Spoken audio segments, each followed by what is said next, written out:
ஆண்டவர் உமக்கு சொன்னவை நிறைவேறும் என்று நம்பிய நீர் பேறு பெற்றவர் என்றார்.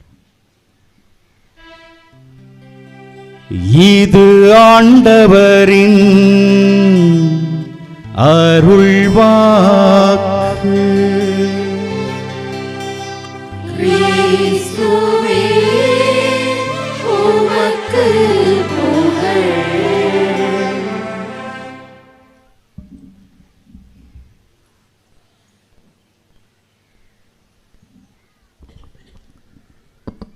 ஆண்டவர் இயேசு கிறிஸ்துவில் பிரியமான சகோதரர்களே, அன்பு சகோதரிகளே,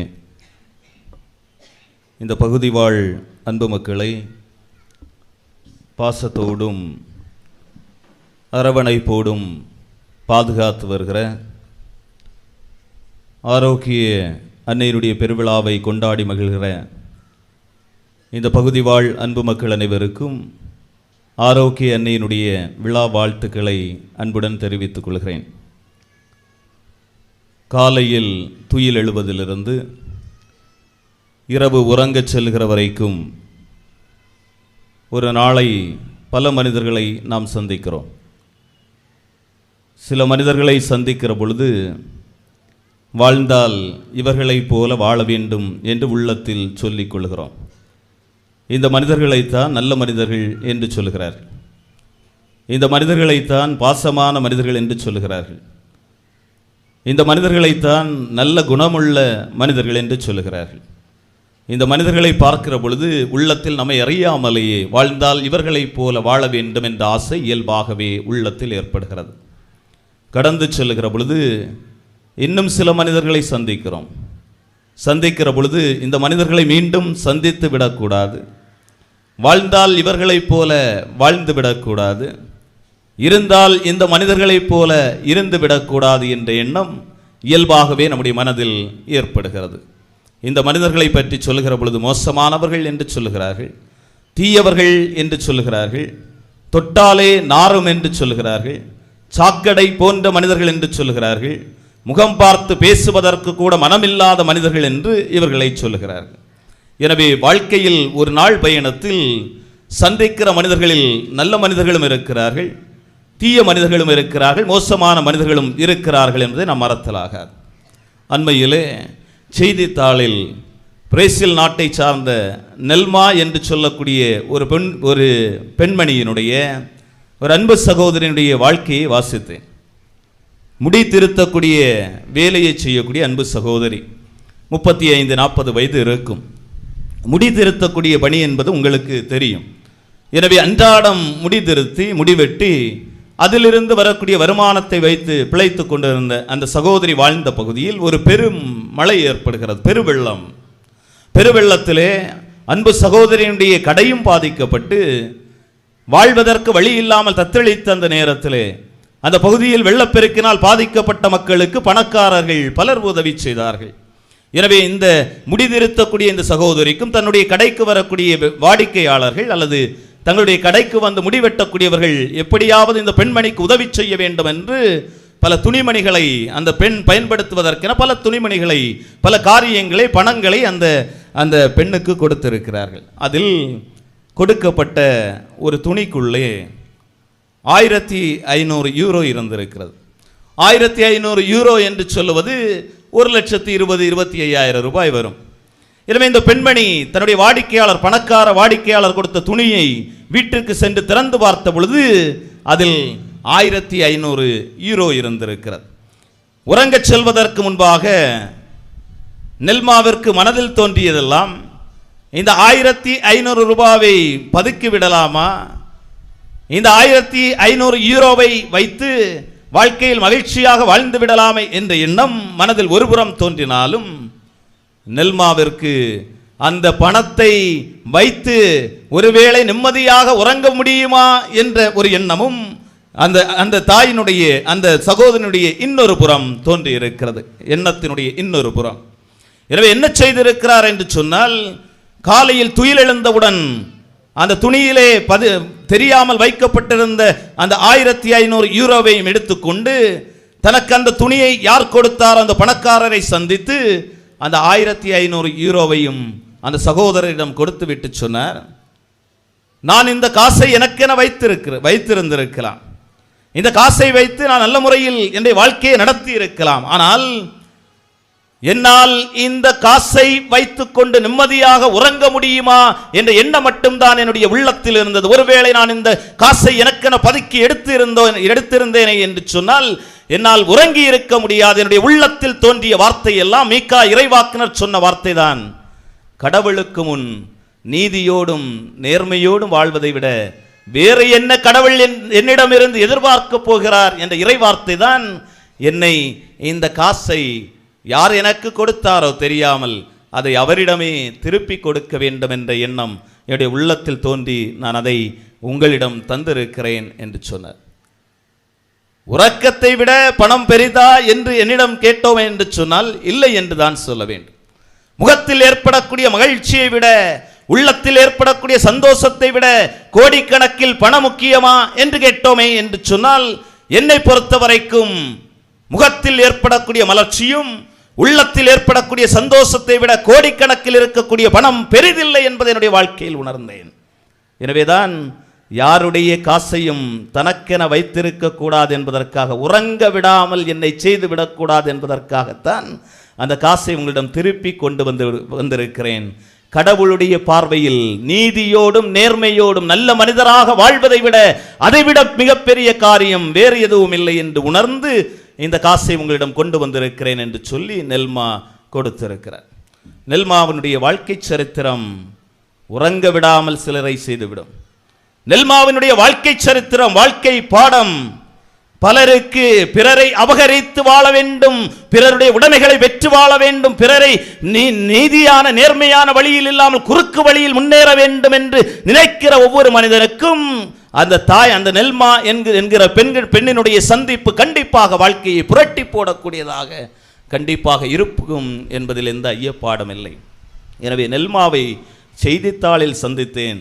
நெல்மாவை போல வாழ வேண்டும் என்ற ஆசை, நல்ல மனிதனாக வாழ வேண்டும் என்ற ஆசை, நேர்மையான மனிதனாக வாழ வேண்டும் என்ற ஆசை, பிறரை வஞ்சித்து வாழக்கூடாது என்ற ஆசை, வாழ்ந்தால் அந்த தாயை போல இருக்கிறதை வைத்து நிறைவாக வாழ வேண்டும் என்ற ஆசை இயல்பாகவே அந்த நெல்மா என்கிற அந்த பெண்ணினுடைய வாழ்க்கை சரித்திரத்தை வாசித்த பொழுது உள்ளத்தில் தோன்றிய எண்ணமாக இருந்தது. விவிலிய பக்கங்களை புரட்டி பார்க்கிற பொழுது அன்புமிக்கவர்களை என்னை பொறுத்த வரைக்கும் 2 சந்திப்புகளை முக்கியமான சந்திப்புகள் என்று நான் சொல்லுவேன்.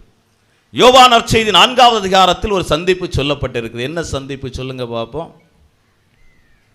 ஃபாதர், இதெல்லாம் தெரிஞ்சா நாங்கள் எங்கேயா இருப்போம்? என்ன சந்திப்பு? யாரெல்லாம் சந்திச்சா?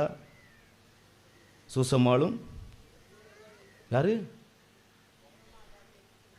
கபிரியேல் சம்மனசும் அண்ணாவும். கபிரியேல் சம்மனசும் அண்ணாவும் சந்திச்சிருக்காங்க. நீங்கள் என்ன சொல்கிறீங்க? எந்த சைடு இருக்கிறவங்க?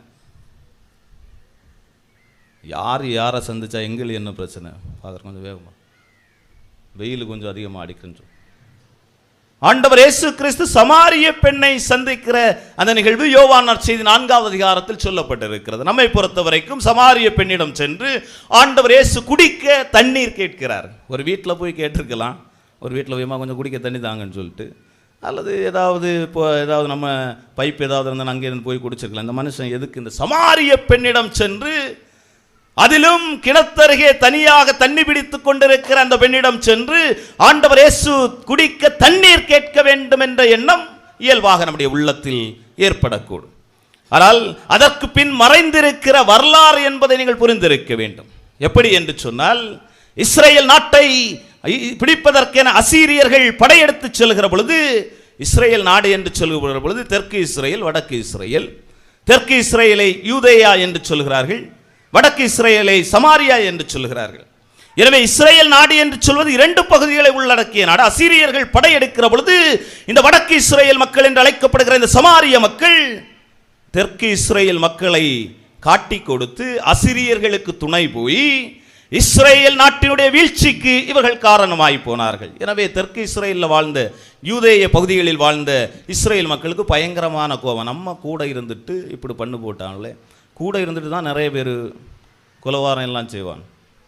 நல்லா சாப்பிட்டு சிரித்து எடுத்துகிட்டு இருந்துட்டு தான் பக்கத்தில் குழி தோண்டுவானு. அதுபோல் தான் அங்கே சம்பவம் நடந்திருக்கு. என்ன சம்பவம்னு சொன்னான்னா, இந்த வடக்கு இஸ்ரேலில் இருந்தவன் எல்லாம் சூழ்ச்சி செஞ்சு இல்லை அசீரியர் படையெடுத்து வரான். நம்ம என்ன செய்வோம், மொத்தமாக இந்த தெற்கு இஸ்ரேலில் இருக்கவனுடைய கதையை முடிச்சிருவோம் என்று சொல்லி அசீரியர்களோடு இணைந்து தெற்கு இஸ்ரேல் மக்களுடைய வீழ்ச்சிக்கு காரணமாக இருக்கிறார்கள். ஒட்டுமொத்த இஸ்ரேலையும் அவர்கள் சூறையாடி கொண்டு செல்வதற்கு காரணமாக இருக்கிறார்கள். எனவே போருக்கு பிறகு, அசீரிய படையெடுப்பிற்கு பிறகு தெற்கு இஸ்ரேல் மக்கள் எல்லாம் சேர்ந்து கூடி வந்து சொல்றாங்க, இனிமேல் ஒரு சண்டை வந்தா என்ன செய்வீங்க உடனடியா, இனிமேல் ஒட்டும் உறவும் இல்லை. பெண் கொடுப்பதோ பெண் எடுப்பதோ இனி நமக்குள்ளே எதுவும் இல்லை. அவர்கள் நமக்கு எதிராக சூழ்ச்சி செய்து நம்மை வீழ்த்தி விட்டார்கள். இனி வடக்கு இஸ்ரேல் சமாரியாவில் வாழக்கூடிய எந்த மனிதர்களோடும் நமக்கு ஒட்டு உறவும் இல்லை. இவர்களோடு இனி பேசுவதோ இவர்களோடு இன்னும் ஒட்டு உறவாடுவதோ இனிமேல் வாழ்க்கையில் எதுவும் இல்லை என்று சொல்லி தெற்கு இஸ்ரேலில் வாழக்கூடிய மக்கள் முடிவெடுக்கிறார்கள். கிறிஸ்து பிறப்பதற்கு 722 ஆண்டுகளுக்கு முன்பு, 722 ஆண்டுகள் அவங்களுக்குள்ள எந்த பேச்சுவார்த்தையும் இல்லை. யாருக்குள்ள? சமாரியாவில் வாழ்ந்த சமாரியர்களுக்கும் தெற்கு இஸ்ரேல் வாழ்ந்த யூதர்களுக்கும் இடையே எந்த ஒட்டும் உறவும் இல்லை. 722 ஆண்டுகால பகை. அந்த பகையை தீர்ப்பதற்காகத்தான் ஆண்டவர் இயேசு கிறிஸ்து சமாரிய அந்த பகுதியை சார்ந்த அந்த சமாரிய பெண்ணை சந்திப்பதற்காக சென்று அவர் தாகத்தில் குடிக்க தண்ணி கேட்க போனான்னு சொல்லிட்டு இங்கே சண்டை வச்சுட்டு இருக்கேன். நல்ல காலம் நம்ம அரசாங்கம் செஞ்சதில் மிக முக்கியமான ஒரு வேலை, இந்த தெரு பைப்புகளை எல்லாம் தூக்குனாங்க. ஞாபகம் இருக்காமா? இல்லாமல் இருந்தால் என்ன, நான் சின்ன பிள்ளையாக இருக்கும்போது இந்த குளச்சல் பகுதியில் எல்லாம் இந்த வீரப்பெண்கள் என்று இந்த அந்த பைப்பு சண்டையில் தான் பார்க்கணும். அந்த சாரி அந்த எழும்பக்கூடிய வேகம் நமக்கு இந்த மனுஷியா அந்த கதை தான் நீ ஒன்றை மட்டும் தெரியாது, அப்படி தெரியாது, இப்படி தெரியாது. கடைசியில் ஒரு தரம் கிடச்சாம தான் கடைசியில் சாமியாரை கொண்டு தூக்கையில் போடுறது ஒன்றை பற்றி தெரியாது. நமக்கு அந்த நேரம் ஒரு படம் டைரக்ஷன் எடுத்தோம்னு வைங்க, அதே போல் கேட்டார். அப்படி ஆட்டக்காரைகள் நிறைய பேர். நல்ல காலம். அந்த தெரு பைப்புகள் எல்லாம் இந்த அரசாங்கம் கொஞ்சம் அதை தூக்குனதுனால இன்னைக்கு கொஞ்சம் அந்த தெருக்களிலெல்லாம் கொஞ்சம் அமைதி இருப்பதை பார்க்க முடியும். இங்கே ஆண்டவர் இயேசு கிறிஸ்து தண்ணி கேட்க போனார் என்று சொல்லார்கள். அவர் உறவை சரிப்படுத்த சென்றிருக்கிறார். சமாரியர்களோடு 722 ஆண்டுகளாக இருந்த பகையை தீர்ப்பதற்காக ஆண்டவர் இயேசு கிறிஸ்து சென்று அந்த சமாரிய பெண்ணோடு உறவாடுகிறார் என்று நீங்கள் மறந்துவிட. அன்புமிக்கவர்களே, யோசித்து பாருங்கள். 722 ஆண்டுகால பகை ஒரு சந்திப்போடு முடிவடைகிறது. 722 ஆண்டுகால பகை, சண்டை, சச்சரவு. ஆண்டவர் இயேசு கிறிஸ்து முயற்சி எடுத்து அந்த சந்திப்பின் வழியாக அந்த பெண்ணிடம் குடிக்க தண்டித்தா என்று கேட்ட ஆண்டவர் அந்த உறவை ஏற்படுத்திக் கொள்வதை நீங்கள் பார்க்க முடியும். இன்னும் நீங்கள் யோசித்து பாருங்க, நம்ம கடற்கரை சமூகங்கள் எல்லாம் முன்னொரு காலத்தில் எவ்வளோ உறவு, பாசம், சந்தோஷமாக எல்லாம் நம்ம இருந்தோம். நினச்சி பாருங்க. பணியாரம் சுட்டோம்னு சொன்னானா பக்கத்து வீட்டுக்காரவங்களுக்கு கொடுக்காம சாப்பிடுவீங்களா? அச்சப்பன் சுட்டான்னு சொன்னானா கடிச்ச சவுண்டு பக்கத்து வீட்டில் கேட்காம இருக்குமா? கருப்பு அல்வா கிண்ணான்னு சொன்னானா பக்கத்து வீட்டில் கொடுத்து தானே அங்கே போயிட்டு தானே இங்கே வரும் இல்லையா? இன்னைக்கு அந்த மனம் வெளியில் போயிடக்கூடாதுன்னு சொல்லி சவுதி அரேபியாவில் ஸ்ப்ரே எல்லாம் அடிச்சு அந்த பணியாரம் சுடும்போது ஸ்ப்ரே சவுண்டு தான், ஸ்ப்ரே மனம் தாங்க இந்த வருது. என்னப்பா என்று பார்க்குற பொழுது அது என்ன மாப்பிள்ள சவுதி அரேபியாவில் அந்த பயங்கரமான ஒரு ஸ்ப்ரே அந்த ஸ்ப்ரே எதுக்கு பயன்படுன்னு சொன்னோன்னா, பணியார மனம் பக்கத்து வீட்டில் அடிச்சிடக்கூடாது, அச்சப்போ மனம் பக்கத்து வீட்டில் அடித்து விடக்கூடாது என்பதற்காக இன்று என்ன செய்கிறீர்கள்? பல வகையான உயர்தர ஸ்ப்ரேகளை அடித்து பக்கத்து வீட்டுக்காரை பகைக்காரி என்று, அடுத்த வீட்டுக்காரை சண்டைக்காரி என்று உறவு முறைகளை முறித்து கொண்டு சுவர்களை எழுப்பி உறவு முறைகளை நீங்கள் எல்லாம் முறித்து வைத்து வாழ்ந்து கொண்டிருக்கிறீர்களே. யோசித்துப்பா.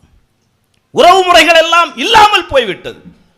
அண்ணன், தம்பி, தங்கச்சி, அக்கா என்ற உறவு முறைகள் எல்லாம் இன்று குறைந்து விட்டது. பணத்திற்காகத்தான் எல்லாம் என்று ஆகிவிட்டது. நீங்க நினைச்சு பாருங்க.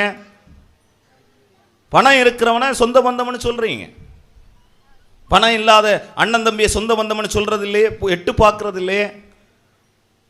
இன்னாருடைய பேரனுடைய, பேத்தியினுடைய, மாமனுடைய, மச்சானுடைய, கொழுந்தனுடைய அப்படி அப்படி என்று கொளுத்து போட்டு உறவு சொல்லுகிறாய். பார்த்தாலும் ஒரு கவுன்சிலராக இருப்பாருங்க, வார்டு மெம்பர்.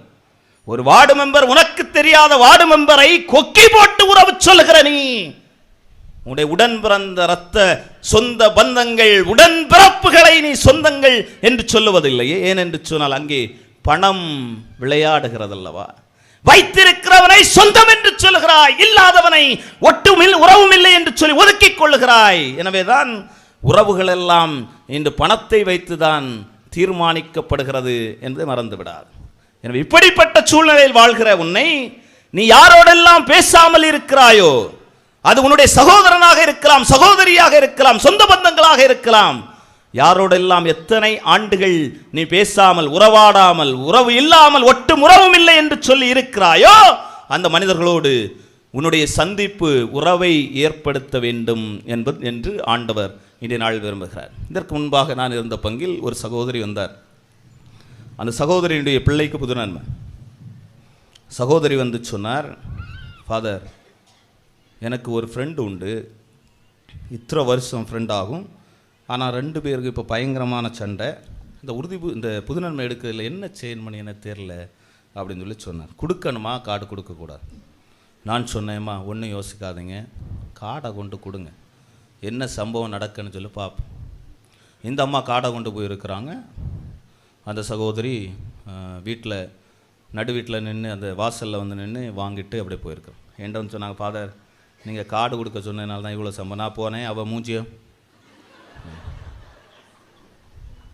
சும்மா இருந்து என்ன இருக்க விடாமல் உங்களால் பெரிய பிரச்சனை இங்கே வரப்போகுது அப்படின்னு கார்டு கொடுத்தாச்சுலமா போட்டோம். புது நன்மை சம்பவம் நான் தான் புது நன்மை கொடுத்தேன். ஆனால் இந்த மண்டபத்துக்கு எல்லாம் நான் போகல. சரி, என்ன நடந்தது எனக்கு தெரியாது. நான் இந்த மனுஷியை கண்டானா இன்னும் பார்க்கவே கூடாது, ஒதுங்க எடுத்து போகிறதா நமக்கு நல்லது அப்படின்னு சொல்லி நான், ஏன்னா எப்படியும் அந்த ஆள் வந்திருக்க வாய்ப்பில்லை. அடுத்த நாள் வருகிற பொழுது முகத்தில் பயங்கரமான சந்தோஷம். ஃபாதர் ஃபாதர் என்ன கேட்டீங்களா?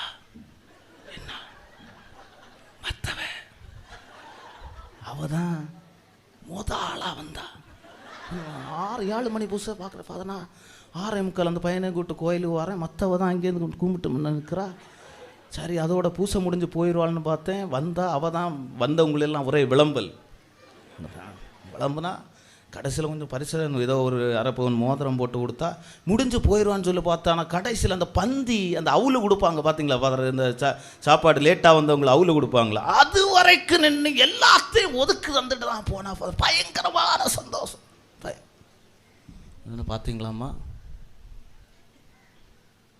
காடு கொடுக்காமல் இருந்திருந்தா என்று சொன்னால் ஒட்டுமொத்த கதையும் முடிந்திருக்கும்.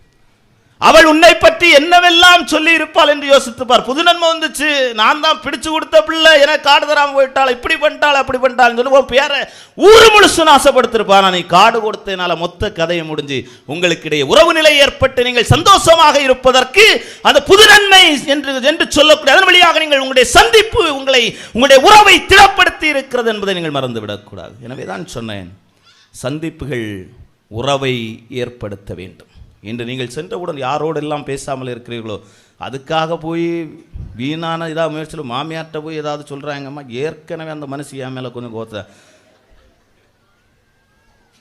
கொஞ்சம் 2 நாள் கழித்து மாமியார்களை போய் பாருங்கள். இன்னும் போனோன்னு ஃபாதர் சொல்லியிருக்கார், உடனடியாக சென்று இந்த மாமியாரை சந்திக்கணும், உறவை ஏற்படுத்த வேண்டும்னு சொல்லலாம். கொஞ்சம் இந்த பிரசங்கம் கொஞ்சம் எஃபெக்ட் கொஞ்சம் இருக்கும், அது முடிஞ்ச பிறகு போய் என்ன எடுத்துன்னு பாருங்கள். புரியுதாம்மா? உடனடியாக சென்று இந்த காரியத்தை பண்ணுறாங்க. பிறகு இருந்தது இந்த ஃபாதர் ஆரோக்கியத்தில் இந்த உறவுகளை சந்திக்கன்னு சொன்னதுனால நான் மாமியாரை சந்திச்ச அந்த மனுஷி ஏற்கனவே இருந்த கோலத்தில் ஒரு கெட்ட வார்த்தையும் போட்டு வந்தாலும் இந்த நாள் வரை பார்க்காம இப்போ ஓடு வந்திருக்கான்னு கொஞ்சம் பொறுமையாகச்சு.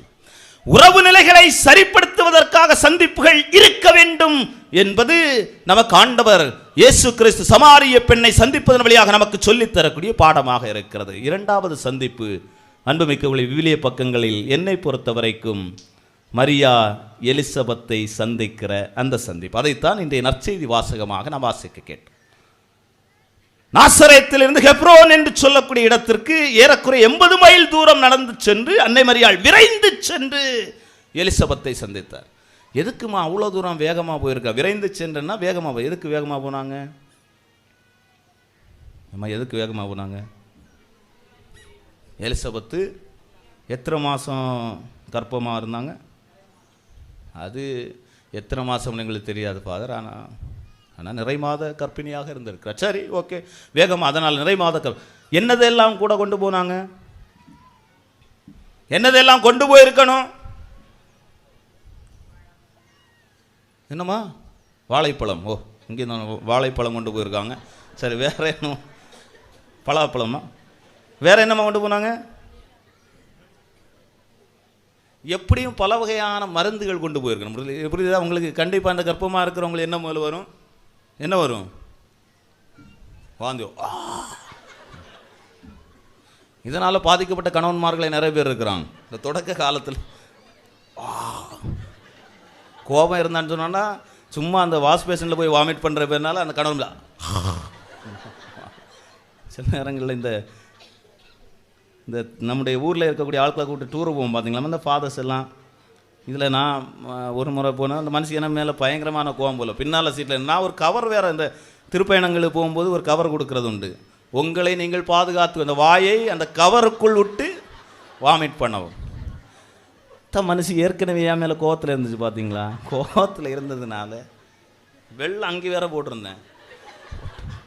சுபமால நடக்க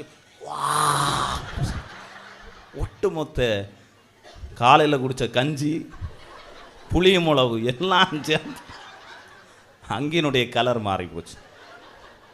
சரி, அப்போ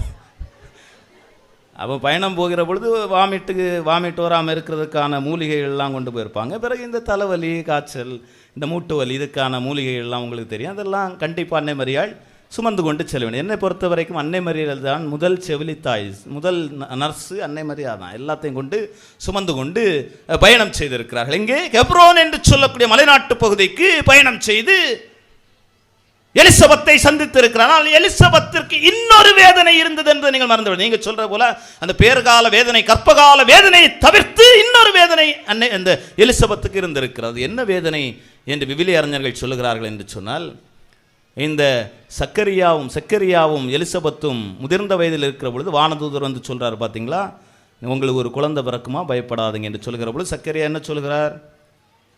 என்ன சொன்னார்? நானே ரிட்டையர்ட் ஆகி போன கிழவர். அங்கே பாருங்கள் அந்த கிழவியை ரெண்டு. ஏம்மா உங்களை சொல்லலை, நீங்கள் அந்த ஃபாதர் என்னையா சொல்கிறீங்க ஃபாதர் அப்படின்னு. கிழவியும் கிழவரும் எங்களுக்காக குழந்தை பிறக்க போகும்னு சொல்லும்போது வானதூதர் சக்கரியாவை பார்த்து சொல்கிறார், சக்கரியா, நீ நம்பாததால் குழந்தை பிறக்கிற வரைக்கும் பேச்சற்றவராக இருப்பீர் என்று சொல்லுகிறார். ஒரு பெண்ணுக்கு மிகப்பெரிய பிரச்சனையே பேசக்கூடிய பிரச்சனை தான் பெண்கள். நீங்கள் குடும்பங்களில் பாருங்கம்மா, உளவியலாளர்கள் என்ன சொல்கிறாங்கன்னு சொன்னால், ஆண்கள் ஒரு நாளைக்கு 500 முதல் 1500 வார்த்தைகள் தான் பேசுவாங்க. ஆண்கள் அதிகமாக பேசுவதில்லை. ஆனால் பெண்கள் 3500 4500 வார்த்தைகள் பேசுகிறார்களாம். ஏன்னு சொன்னால் தவளையை போல பேசிட்டே இருப்பாங்க. அந்த கணவர் கல்யாணம் இருந்துச்சு, தொழில் போயிட்டு வருவார், வந்து அங்கே நெம்மீனு போன மனுஷனுக்கு ஒரு கிளாத்தி கூட கிடச்சிருக்காரு, அவரே கஷ்டப்பட்டு வருவார். இங்கே வந்து அந்த கஞ்சியை அதில் வச்சுட்டு இருக்கும்போது சொல்ல பாருங்க, மலை பக்கத்து வீட்டில் பார்த்தேன், மலைபாரில் போய் ஒரு நெக்லஸ் கோவத்தில் வர மனுஷன் என்ன செய்யறது, மொத்தமாக அந்த கஞ்சியை தூக்கு ஃபுட்பால் போடுறாங்க. ஆள் பறந்து பேசின ஆள் வெளியில் வந்து கிடக்கும். பார்த்தவர் தான் தெரியும், ஓஹோ அதிகமாக பேசினால மற்ற மனுஷன் போட்டு குத்து ஆளை தூக்கி எறிஞ்சிட வெளியில் எடுத்த அதிகமாக. இங்கே பெண்களுக்கு வழக்கமாக பேசாமல் இருக்க முடியாது பார்த்தீங்களா. இங்கே நம்ம ஒரு ஆள் யார், சக்கரியா ஊமையாய் போனார். அதான் சம்பவம். அங்கே ஊமையாய் போனனால பேச்சு துணை இல்லையே என்று நம்முடைய எலிசபெத்து மிகுந்த மன வருத்தத்தில் இருந்திருக்கிறார். பேச்சுவதற்கு யார், கற்ப காலத்தில் வெளியே போக முடியாது, ஒன்றும் செய்ய முடியாது. இவர் தான் மாட்டினார்னு சொல்லி எல்லாம் இவர்கிட்ட தான் பேசன்னு சொல்லுங்க என்று சொல்லி கொண்டிருப்பார். பேச முடியாதம்மா, என்ன பேச முடியாது. மொத்தமாக என்ன நடந்திருக்குன்னா பெரிய பிரச்சனை, பேச்சு துணை இல்லை என்று அன்னை மரியாவுக்கு கண்டிப்பாக தகவல் வந்திருக்க வேண்டும். அன்னை மரியாள் சுமந்து கொண்டு அந்த மருந்துகளை எல்லாம் சுமந்து கொண்டு வாருங்கள் பேசுவதற்கு துணையாக இருப்போமே என்று சொல்லி அன்னை மரியாள் நம்முடைய எலிசபெத்தை சந்திப்பதற்காக செல்கிறார். சந்தித்த பிறகு அங்கே சென்ற பிறகு அவர்கள் என்ன காரியங்கள் எல்லாம் பேசியிருப்பாங்க சொல்லுங்க பார்ப்போம். ஒரு குழந்தை, வயிற்றில் இருந்த குழந்தை பேரு வகையால் மகிழ்ச்சியால் துள்ளி இருக்குன்னு சொன்னால் என்ன எல்லாம் பேசியிருப்பாங்க, என்ன பேசியிருப்பாங்க கேட்டையா? நம்ம என்ன எல்லாம் பேசியிருப்பாங்க நினைக்கிறீங்க? சும்மா சொல்லுங்கள், என்ன பேசியிருப்பாங்க? குடும்ப கதை பேசியிருப்பாங்களா? பேசுனாங்களா? இல்லை ஃபாதர். அது சீரியல் கதைகள் எல்லாம் பேசுனாங்களா? இல்லை. மற்ற அடுத்த வீட்டுக்காரவங்கள பக்கத்து வீட்டுக்காரவங்க கதையெல்லாம் பேசுனாங்களா? இல்லை. ஒட்டுமொத்த கதையும் பேசாமல் என்ன பேசி இருக்கிறார்கள் என்று சொன்னால், விவிலியறிஞர்கள் சொல்லுகிறார்கள், தனக்குள் பிறக்கப் போகிற அந்த குழந்தையை பற்றி பேசி இருக்கிறார்கள். மீட்பராக ஒருவர் அன்னை மரியாவுடைய வயிற்றில் பிறக்கப் போகிறார். மீட்பருடைய பிறப்பையும் அதை சுற்றி இருக்கக்கூடிய அதை சார்ந்த காரியங்களை பற்றி பேசுகிற பொழுது உள்ளத்தில் ஒரு பாராட்டுதல், கடவுள் காரியங்களை பேசுகிற போது ஒரு மகிழ்ச்சி ஏற்பட்டிருக்கிறது. அந்த மகிழ்ச்சியின் பொருட்டு அன்னை மரியா அந்த எலிசபெத்தினுடைய வயிற்றில் இருந்த அந்த குழந்தை மகிழ்ச்சியால் துள்ளி இருக்கிறது. எனவே யோசித்து பாருங்கள் அன்பு மிக்கவர்களே, நாம் பேசுகிற பொழுது அந்த பேச்சால் பிறர் மகிழ்ச்சி அடைந்திருக்கிறார். நாம் சந்திக்கிற பொழுது நம்முடைய சந்திப்புகள் பிறரை சந்தோஷப்படுத்த வைத்திருக்கிறதா? தேவையில் இருக்கிற மனிதர்களை சென்று சந்தித்து அவர்களை மகிழ்ச்சி படுத்தக்கூடியவர்களாக இருக்கிறீர்களா? அதிலும் குறிப்பாக நம்முடைய இல்லங்களிலே நோய்வாய்ப்பட்டு படுக்கையில் இருக்கக்கூடிய நம்முடைய சகோதர சகோதரிகளை, நம்முடைய மாமியாரை அல்லது நம்முடைய மாமனாரை, நம்முடைய பெற்றோரை கவனித்தவர்களை மகிழ்ச்சி படுத்தக்கூடியவர்களாக இருக்கிறீர்களா என்று கேட்டோமே என்று சொன்னால் இன்று இல்லை என்று தான் சொல்ல வேண்டும். நிறைய பேர் கடமை என்று சொல்வது ஒரு ஹார்லிக்ஸை வாங்கி கொண்டு ஆஸ்பத்திரியில் இருக்கக்கூடிய ஆளுக்கு மொத்தமாக கொடுத்துட்டு அதோட கதை முடிஞ்சிடணும். அவங்ககிட்ட ஹார்லிக்ஸ் அந்த அம்மா கேட்கவே. இன்னும் சிலர் இருக்கிறார்கள், வயது முதிர்ந்த வயதில் இருக்கிற பொழுது எப்படியாவது ஆள் இறக்க வேண்டும் என்று பேசக்கூடிய யோசிக்கக்கூடியவர்களே இருக்கிறாங்க. எப்போ சோழி சுத்தம் வேகமாக முடியும், உடனடியாக அடக்கத்தை எடுத்து ஆளை கதையை முடிச்சலாம் என்று யோசிக்கக்கூடியவர்கள் இருக்கிறாங்க. நான் இதற்கு முன்பாக இருந்த ஒரு பங்கில் ஒருவர் வந்தார். சரியாக பூசை முடிந்து இருக்கிற பொழுது வந்தார். ஃபாதர் மந்திரிக்க போகணும்னு சொன்னார். நான் சொன்னேன், ஐயா 2வது பூசை இருக்குது, முடிஞ்ச பிறகு தான் வருவேன். 2வது பூசை முடிஞ்சோன்னா அதே பைக்கில் வந்து நிற்கார். வாங்க ஃபாதர் மந்திரிக்க போகணும். சரி ஏறுகிற பொழுது ஏறியாச்சு, வண்டி போயிட்டே இருக்குது. ஊர் எல்கையை தாண்டியாச்சு. ஊர் எல்கையை தாண்டணும் எனக்கு பயங்கரமான பயல. நம்ம ஊர் தாண்டியாச்சு, அடுத்த ஊருக்கு போகுது. ஐயா எங்கே போகிறீங்க? அங்கே சும்மா இருங்க ஃபாதர் போவோம். அப்படி போயாச்சு, அடுத்த ஊர் தாண்டியாச்சு. அதுக்கு அடுத்த ஊரில் போய் வண்டி நிற்கு. வண்டி நின்றுன்னு ஒரு இடுக்க உள்ள என்ன கூப்பிட்டு போகிறார். போகிற பொழுது ஒரு வீட்டில் ஒரு 10 போல பெண்கள் நிற்கிறாங்க, ஒரு ஆண். இவர் என்ன கூப்பிட்டு போகிறார். ஃபாதர் சொல்கிறான்னு தப்பாக நினைக்காதுங்க, நிறைய ஃபாதரை கூப்பிட்டு வந்து ஜெபம் பண்ணியாச்சு, மனுஷி கதை முடியலை, கொஞ்சம் விசாரித்து பார்த்தேன், நீங்கள் தான் இதுக்கு சரியான ஆளுன்னு சொல்லிட்டு சொன்னாங்க.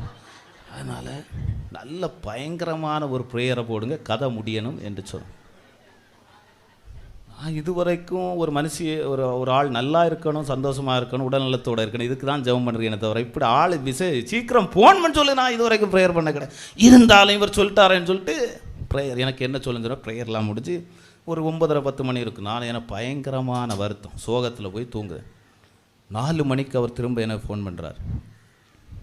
ஃபாதர் சூப்பர், ஆளு கதை முடிஞ்சிருச்சு என்று சொன்ன. அட பாவி, ஒரு ஆள் சாகன்மன் சொல்லி கூட்டு போய் ப்ரேயர் பண்ணி அதில் 4 மணி வாழ்த்து வருது. என்ன ஃபாதர் சூப்பர், கதை முடிஞ்சிருச்சு என்ற கதை. யோசித்துப்பார், நீ உன்னுடைய உடனிருப்புகளை, தேவையில் இருக்கிற மனிதனை, சொந்த பந்தங்களை நீ எப்படி நாடி சென்று அவர்களை சந்தித்து அவர்களை மகிழ்ச்சிப்படுத்தக்கூடியவராக, அவர்களுக்கு தேவையான உதவிகளை செய்யக்கூடியவனாக நீ இருக்கிறாய் என்று யோசித்து பார்க்க வேண்டும். உன்னுடைய சந்திப்புகள் தேவையில் இருக்கிற மனிதர்களுக்கு இருக்கிறதா என்று யோசித்துப்பார். கஷ்டத்தில் இருக்கக்கூடிய மனிதனுக்கு நீ சென்று சந்தித்து அவர்களுக்கு ஆறுதல் சொல்கிறாயா, நிம்மதி சொல்கிறாய், அவர்களுக்கு மகிழ்ச்சியை கொடுக்கக்கூடியவராக நீ இருக்கிறாயா என்று யோசித்து பார்க்க வேண்டும். எனவே தான் சொன்னேன், இந்த 2 சந்திப்புகளும் வாழ்க்கையில் மிக மிக முக்கியமானவை. உறவுகளை சரிபடுத்துவதற்காக சந்தியுங்கள், எல்லோரையும், பேசாமல் இருக்கக்கூடிய மனிதர்களை சந்தியுங்கள். தேவையில், கஷ்டத்தில், துன்பத்தில், துயரத்தில், ஆறுதல் இல்லாமல், நிம்மதி இல்லாமல் வேதனைப்படுகிற மனிதர்களையும் சந்திப்பதற்கு தயாராக இருக்க வேண்டும். ஏனென்று சொன்னால் உங்களுடைய சந்திப்பு அவர்களுக்கு ஆறுதலை கொடுக்கும், உங்களுடைய சந்திப்பு அவர்களுக்கு மகிழ்ச்சியை கொடுக்கும், உங்களுடைய சந்திப்பு அவர்களுக்கு நிம்மதியை கொடுக்கும். ஆமென்.